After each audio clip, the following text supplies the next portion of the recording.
Bonjour, monsieur Georges, ça va bien? Donc, on va faire un parcours du site pour essayer de voir. Je vais vous montrer comment créer le formulaire et consorts. Donc là, je vais me connecter en tant qu'administrateur avec mon compte. Voilà, donc une fois connecté, là, je suis sur l'espace administrateur. Donc là, on a le nombre total de formulaires qu'on a, le nombre total de champs, les inscriptions, c'est-à-dire les personnes qui ont rempli le formulaire, et le nombre d'administrateurs ici. Donc toujours d'abord, il faut venir ici changer, par exemple, l'adresse de réception des inscriptions. À chaque fois qu'une personne enregistre, à chaque fois une personne remplit le formulaire, vous allez recevoir sur l'adresse qui sera ici. Donc là, moi, je l'ai modifié pour mettre mon adresse mail pour qu'on puisse faire le test. Mais vous pouvez mettre votre adresse Gmail là-bas. Donc après ça, euh, tous vos, tous vos autres informations sont là. Maintenant, ce qui est important après, il y a les utilisateurs. Vous pouvez venir ici ajouter une autre personne. Il va recevoir un mail avec son mot de passe par défaut. Donc, il va se connecter et changer son mot de passe. Après ça, vous avez l'option Mon compte où vous pouvez changer vos identifiants, vos informations de connexion et puis votre mot de passe. Mais le plus important, c'est la partie formulaire ici. Donc, supposons que je veux créer un formulaire. Je vais mettre formulaire, formulaire de conception de site web. Comme ça. Voilà. Donc là, je vais laisser ça par défaut pour que la personne, pour que le formulaire puisse avoir prénom et nom, adresse email et numéro de téléphone. Là, j'entre le nom du formulaire, je clique sur Entrée. Et je vois mon formulaire qui est listé ici. Il y a 0 inscription et il y a par défaut 5 champs. Ces 5 champs-là, c'est le prénom, le nom, l'adresse email, l'indicatif de numéro de téléphone et le numéro de téléphone. Maintenant, pour modifier le formulaire, pour ajouter d'autres champs, il faut cliquer sur Modifier. Là, je clique sur Modifier. Là, je suis sur la page détail du formulaire, la page de conception. Donc là, vous voyez tout en haut, on a le nom du formulaire, le nombre de champs ici et combien de personnes a rempli. Donc on va changer le nom ici. Maintenant, vous avez aussi le bouton pour modifier, supprimer et retourner en arrière et voir le lien du formulaire, comme là. Je vais fermer. Maintenant, je vais ajouter le champ date de naissance. Je vais cliquer ici pour mettre date de naissance. Donc, à ce moment, je vais choisir ici date. Et là, je vais cliquer, si c'est obligatoire, je clique sur obligatoire et je clique sur ajouter. Là, on a le champ date de naissance. Et si on clique sur voir le formulaire, on est redirigé sur le front office où on peut voir le formulaire que la personne veut rentrer. On va retourner tout en retour. Maintenant, on va ajouter par exemple service. Voilà, type de site web. Comme ça. Maintenant, pour type de site web, je vais mettre liste déroulant, supposons. Et là, je vais mettre obligatoire, je clique sur Entrée. Maintenant, pour liste de site web, nous avons type de site web.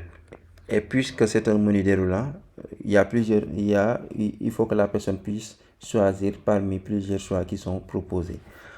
Il vous faudrait que vous cliquez ici pour ajouter les choix possibles. Parce que là, j'ai ajouté type de site web, mais si je viens sur le formulaire, ça ne va pas apparaître. Parce que sur le type de site web, il n'y a pas de choix que vous avez ajouté. Voilà. Donc là, vous pouvez cliquer sur ajouter ici. On peut mettre site vitrine. Je clique sur ajouter. Et là, tout en bas, on peut avoir site vitrine qui est disponible. Je peux cliquer ici, mettre site e-commerce, comme ça. Et là, j'ai le deuxième choix qui est ajouté. On a site vitrine et site e-commerce. Vous voyez. Donc, en fait, c'est comme ça. Nous avons date de naissance, par exemple. On peut ajouter parlez-nous, voilà, à propos de votre demande ou de votre projet. comme ça, je clique sur texte. Et là, je vais mettre ici pour le placeholder, dites-nous en plus à propos de votre projet. Et je clique sur, bon, c'est facultatif, je laisse comme facultatif, je clique sur ajouter. Voilà, non, là je me suis même trompé. On va répéter ça par exemple. Je vais mettre à propos. Là, je vais sélectionner ici champ de texte. Voilà, champ de texte. Et je clique sur entrée. Et là, on peut avoir le champ de texte ici. Maintenant, si vous voulez partager par la suite le formulaire, vous cliquez ici sur lien, vous choisissez, vous copiez le lien et vous pouvez le partager sur les réseaux ou bien envoyer en contact. Maintenant, ce lien-là, si on clique dessus, on va apparaître ici. Voilà, donc là, je vais remplir Pape Ndiougo, comme ça, adresse email, je vais mettre mon adresse email. Là, le numéro de téléphone, je vais choisir Sénégal. Sénégal, voilà, 221. Et le numéro, la date de naissance, je vais choisir une date. Type de site web, je vais choisir site vitrine. À propos du site, bon, je vais mettre ici, je vais remplir. Je vais copier peut-être ça. Supposons que ça, c'est le message que je vais envoyer. Et je vais valider. Mais si je valide ce que vous aviez dit, il faut que la personne accepte les termes et conditions pour pouvoir valider. Parce que s'il clique ici, il ne pourra pas avancer tant qu'il ne va pas cocher. Donc là, s'il sélectionne la case, et il peut cliquer sur envoyer et le mail va aussitôt partir. Voilà, donc là le message est envoyé. Donc on va voir ça avec la boîte de réception ici. On va actualiser un peu pour voir, ça va venir. Voilà, là c'est venu. Voilà, là c'est venu, vous voyez, contact.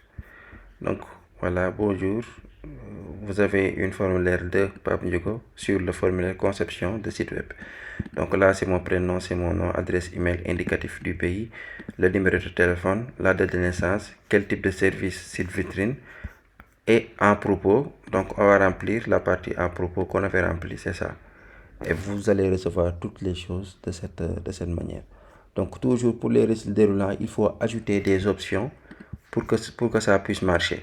Toujours, il faut venir ici et ajouter une option pour que ça puisse marcher pour les menus déroulants. Voilà, donc après, si vous avez des questions, je vais laisser ici un bouton pour comment ça marche, pour que vous puissiez voir la vidéo de façon facile.